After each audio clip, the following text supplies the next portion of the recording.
a lot of people who are coming out strongly in favor of President Obama taking this money are either the black liberals who, by nature of being elite blacks in society, you know, these same people who I said allow the Democratic Party to give the illusion of diversity within their party, they've come out and they've defended this on the basis of, you know, blackness. And again, they have been allowed to act as the gatekeepers for racism, what constitutes racism, what constitutes you know, black empowerment, wokeness for too long, right? And so they have turned this conversation about, well, hey, isn't it kind of messed up that the person who was basically in charge of policing these groups of people is now actively being paid by them less than a year out of office, and he doesn't need the money?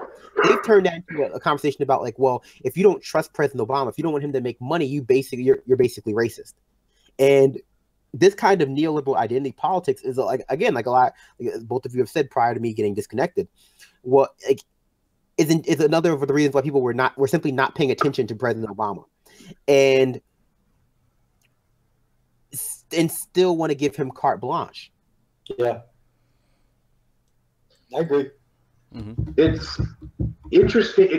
It's so interesting to see what people think of Obama, because he doesn't represent. He's not a person anymore. He represents this ideal, right? He represents this ideal to a lot of these neoliberals. A lot of them who don't even realize that they're actually neoliberals, and when they sat down and thought about it, they would. But that's a whole other conversation. He represents, you know, how everything should be. He got everybody health insurance. He bombed brown people, but it's okay because he's black.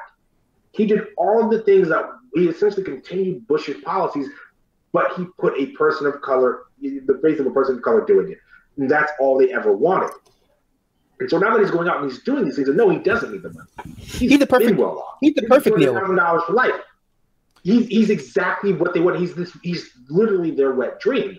And so for them, they have to find, again, it's that cognitive dissonance at play.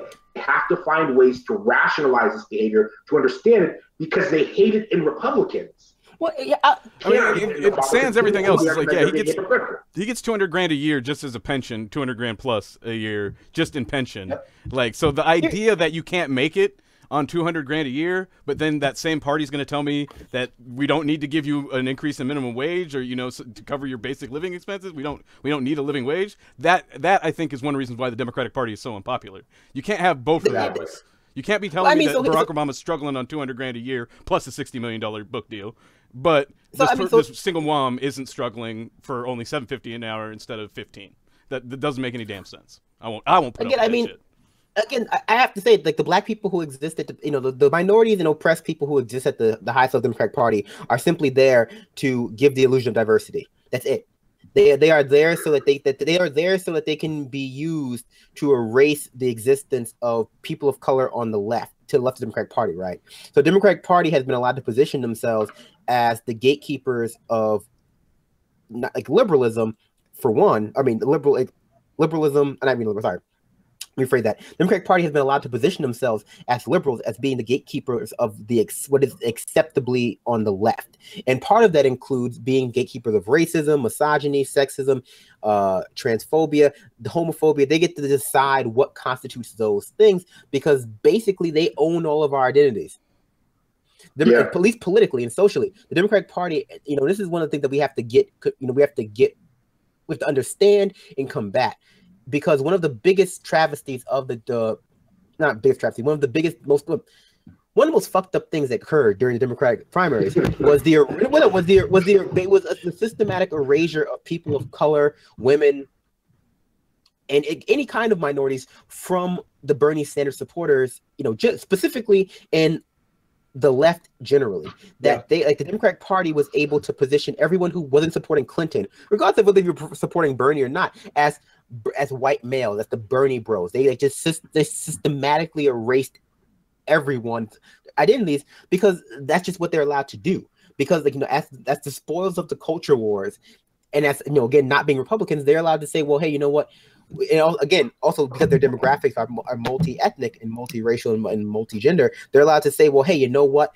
We get to decide. Anyone who opposes us are opposing these things. And I'm telling you, fam, it's like that makes them very dangerous. Yes, because they're able to. Let me finish. I'm gonna finish this real quick, and I'll let you go. because they're able to position any kind of movement for economic equity as a white vanity project. They're able to make any kind of movement for, for a more intersectional social progress. Like, so basically I'm trying to say, like, movements that recognize that in order to remove racism, we have to also attack it from the class, from the angle of class. They're able to erase that from the metric and present any critique of the Democratic Party, any critique of capitalist system as a white vanity project, as the preoccupation or the albatross. That's a good word for it. The albatross of the white male, the rich white male. And that, and again, this also comes down to the fact that they've identified themselves as the party of the workers. It's like, so the only people who are against them by nature of them co-opting the identities of all these groups are the white males. And honestly, the white males are the people I feel for them. I feel for the white male working class because they have become the straw man scapegoat of the Democratic Party establishment. They have come out. I know they're staring daggers at me because I'm like, I'm actually not paying attention to you very much, to be quite honest. Okay, fine.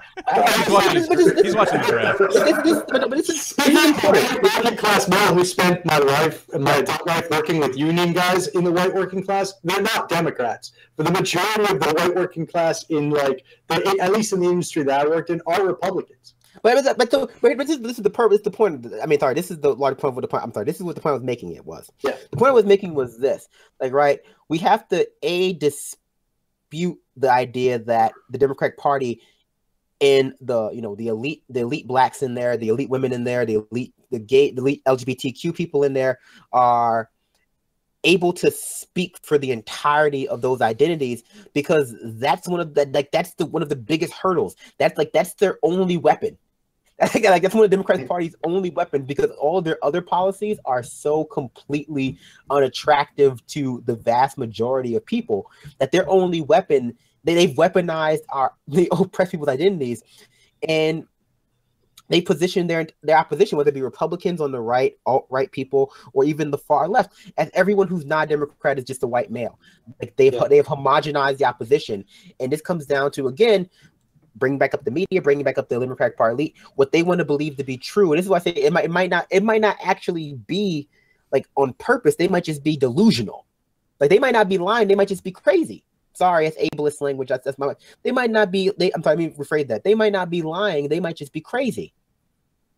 And because, again, they live in this bubble where they're able to convince themselves that they're so inclusive, and everyone outside this bubble is just a white male who's racist and sexist. And unfortunately, we could talk. I've been monologuing, so someone else can. I was just thinking of an example that came out recently. I don't know if it was today, but from Amani Gandhi, basically, where she was like, some of the things I'm worried about, capitalism and, women's rights, but not something like Wall Street. That's such a white guy thing. Like being conservative Wall Street is a white guy thing. It's like I'm saying this. I talk white. I want to get educated, so I'm trying to go do my homework, so I'm acting white, or all these things of my whole life of being now when I'm mad at Wall Street, I'm acting white. That being mad at Wall Street is a white thing now. I can't do that as a black man. Let me provide for you. Let me be honest with you, fam. Like half of these Negro liberals out there, like they don't even like black people like that. It's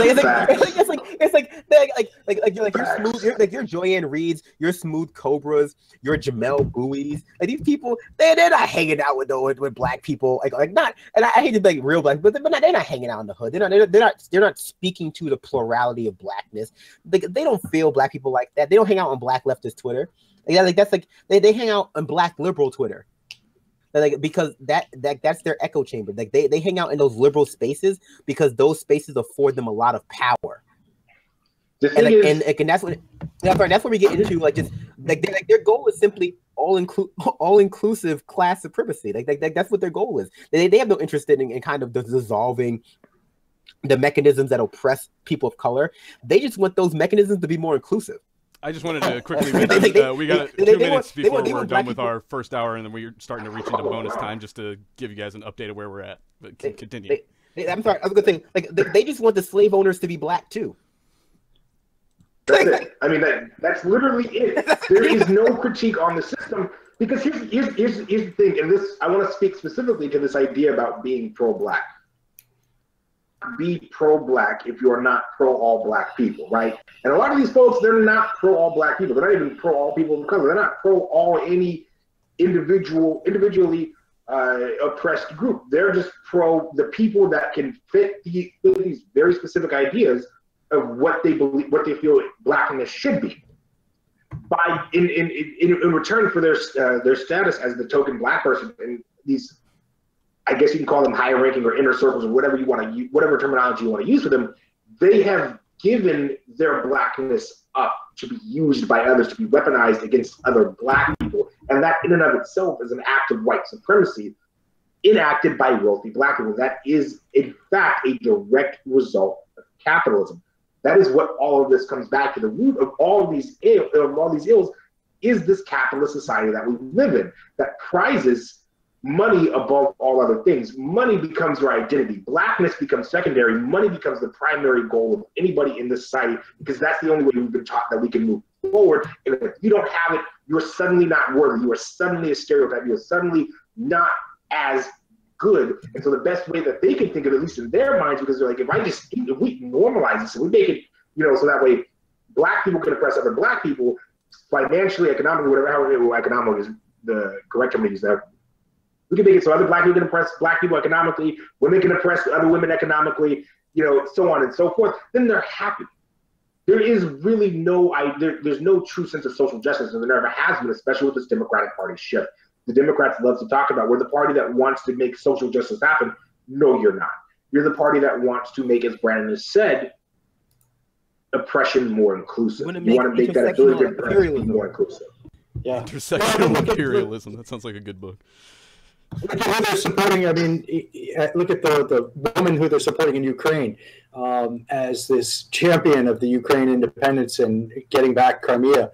She's a Nazi, and she's come out openly and said that she's a Nazi. But now all of a sudden, and it's the same thing. I mean, like, speaking as the one white guy in the room, I have this used against me. I was criticizing Donna Brazil for cheating, for openly cheating. We have the receipts, the emails, and everything else. She cheated, and I was called an openly racist by a liberal pundit who's on XM radio and blocked for saying that she cheated. Yeah. Because that's it. Weaponized blackness is a thing that a white supremacist, that a white liberal supremacist can use to indemnify themselves in their actions. And Donna Brazil was a great agent for them. When it does great at shutting down people like John here did, like to just shuts them down, because then it's like, oh well, I'm not, and then they're arguing about whether they're racist or not, and not about whether Donna Brazil cheated, which is what the whole point, which is what they were talking about in the first place. I literally had to say, like, I marched down the streets of Philadelphia next to Cornell West, and that was like the happiest day of my life, and I got a hug from Nina Turner. Like, that was awesome. And I'm like sitting there going, why do I even have to say this? Like, I'm making a legit argument about someone who is corrupt. And instead of arguing that on the merits of her corruption, I'm arguing it on the merits of me being white and she being black. Well, I mean, that's neoliberalism in a nutshell, right? It's basically right-wing corporatist policies, austerity, privatization, selling off public goods and public services and making them private and all other things, masked in socially progressive language. And only language. It's like it's the hyper focusing on, this is a liberal thing too, on misrepresentation within these spheres of power, as opposed to the intrinsic problem with having these spheres exist in the first place. It's the idea, well, hey, the boardroom would be much better if it was full of women and people of color. It's like, well, the boardroom itself is problematic. Yes, Wall Street itself is a problematic institution. That the reason we say eat the rich and don't not eat the white rich. You know what I mean? Like, that's the point.